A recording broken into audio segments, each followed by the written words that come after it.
سلام و عرض ادب خدمت شنوندگان عزیز. شما با قسمت دوم از پادکست وشکب همراه هستید. جایی که تلاش می‌کنیم زندگی نامه بزرگان و علمای برجسته اهل سنت و جماعت رو مرور کنیم و با زبان ساده و شنیدنی بخشی از تاریخ پرنور این سرزمین رو زنده نگه داریم. امروز می‌خواهیم به سراغ یکی از بزرگترین شخصیت‌های مذهبی و اصلاحی بلوچستان برویم، کسی که نامش با بیداری دینی و تحول فرهنگی این منطقه گره خورده است. صحبت از حضرت مولانا عبدالعزیز رحمه الله، عالم پارسا، اصلاحگر و پرچمدار وحدت.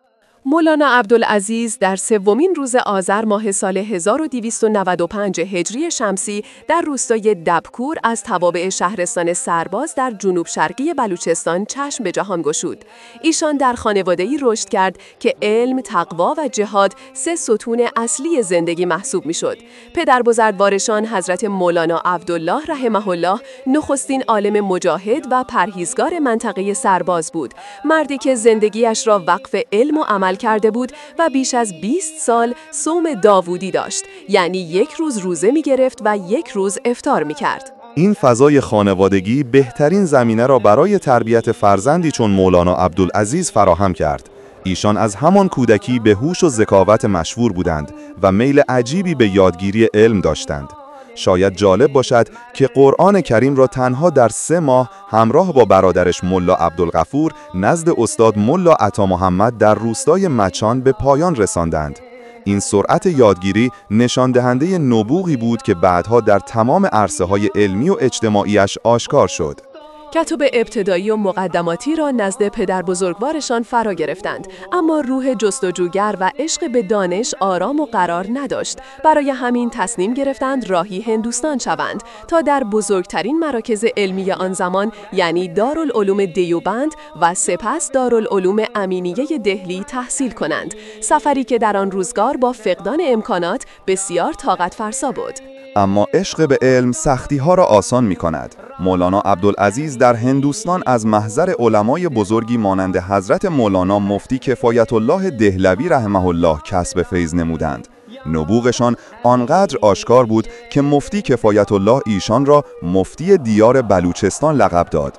گفته می شود که مولانا عبدالعزیز همه کتاب کنز و دقایق را از حفظ داشتند و فتاهایشان به قدری دقیق و مستدل بود که کسی توان نقض آن را نداشت. ایشان در سال 1320 هجری شمسی تحصیلات عالی خود را به پایان رساندند و به وطن بازگشتند. چند سالی در زادگاهشان ماندند، سپس برای زیارت حرمین شریفین عازم مکه مکرمه شدند. 3 سال در آنجا ماندند و علاوه بر تدریس در مدرسه سلطیه، علم قرائت و تجوید را نیز فرا گرفتند. نکته جالب این است که مسئولان مدرسه سلطیه ابتدا تدریس کتب ابتدایی را به ایشان سپردند، اما وقتی توانایی فوق‌العاده و عمق علمیش را دیدند، تدریس کتب دوره ثانویه و سطوح عالی را به او واگذار کردند. این اعتماد نشان دهنده جایگاه علمی ویژه مولانا عبدالعزیز حتی در سرزمین وحی است. بعد از 3 سال به درخواست پدر بزرگوارشان به بلوچستان بازگشتند و خدمت بگدین و مردم را آغاز کردند. ابتدا با تأسیس حوزه علمیه عزیزیه در زادگاهشان دبکور به تدریس و پرورش طلاب پرداختند. اما ماجرای اصلی از دی ماه 1335 رقم خورد، زمانی که برای معالجه پدرشان به زاهدان آمدند. در آن روزگار زاهدان شهری غرق در جهل و خرافات بود. بدعت‌ها، قبر پرستی و نزاع‌های قومی و مذهبی در جامعه رواج داشت. اما مردم وقتی شخصیت جذاب و معنوی مولانا عبدالعزیز را دیدند، از او خواستند برای همیشه در زاهدان بماند. پدر بزرگوارش هم موافقت کرد و از همانجا تاریخ جدیدی برای زاهدان آغاز شد. شهری که از دزداب غرق در بدعت به زاهدان حافظان و قاریان قرآن تبدیل شد.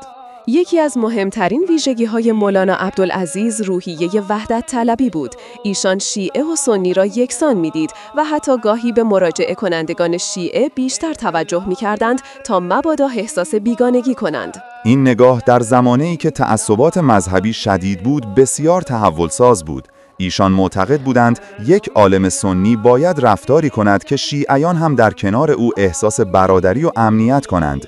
به همین خاطر همیشه با احترام با همه برخورد می‌کردند و تلاش می‌کردند زمینه وحدت اسلامی را در بلوچستان تقویت نمایند.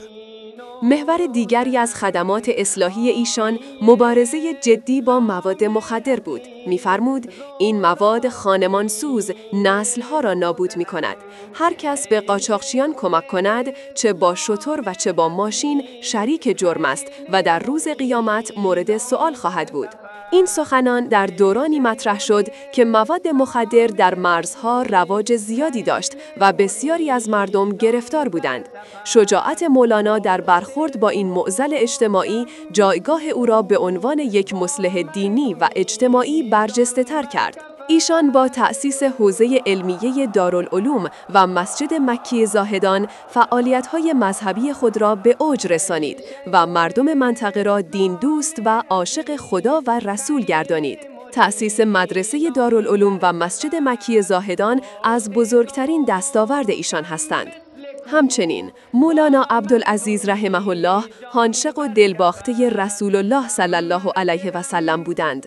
هرگاه نام پیامبر را میشنیدند بی اختیار اشک از دیدگانشان جاری میشد.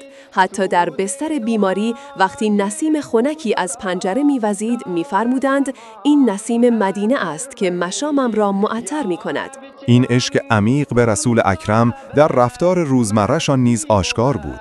از اهتمام به سنت مسواک قبل از هر نماز تا ساده زیستی، خوشبویی، تواضع و دوری از تجملات. حتی تا آخر عمر چشمانش روشن بود و نیاز به عینک نداشت. دندانهایش سالم ماند و چهرهش نورانی‌تر از همیشه بود.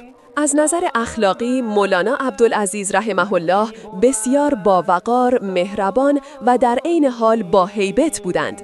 در مجلسشان حتی بزرگان هم با ادب می نشستند و تا او سخن نمی گفت کسی جرأت آغاز کلام نداشت.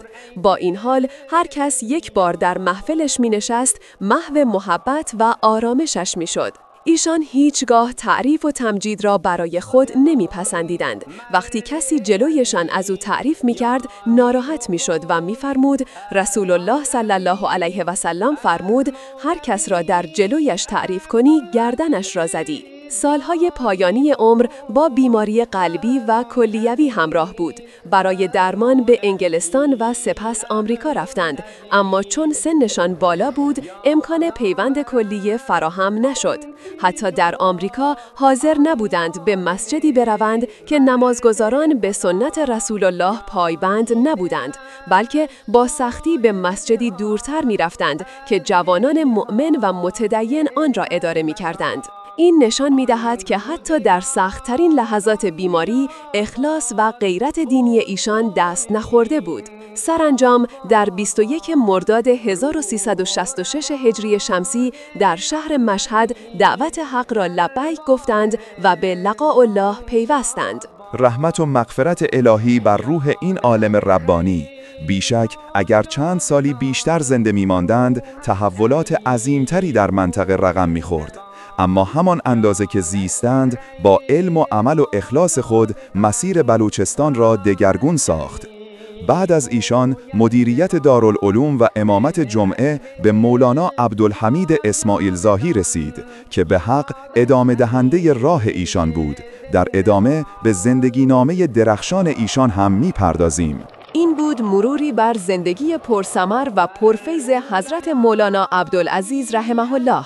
امیدواریم که شما شنوندگان عزیز از این روایت بهره برده باشید و همچون ما تحت تأثیر بزرگی و معنویت ایشان قرار گرفته باشید.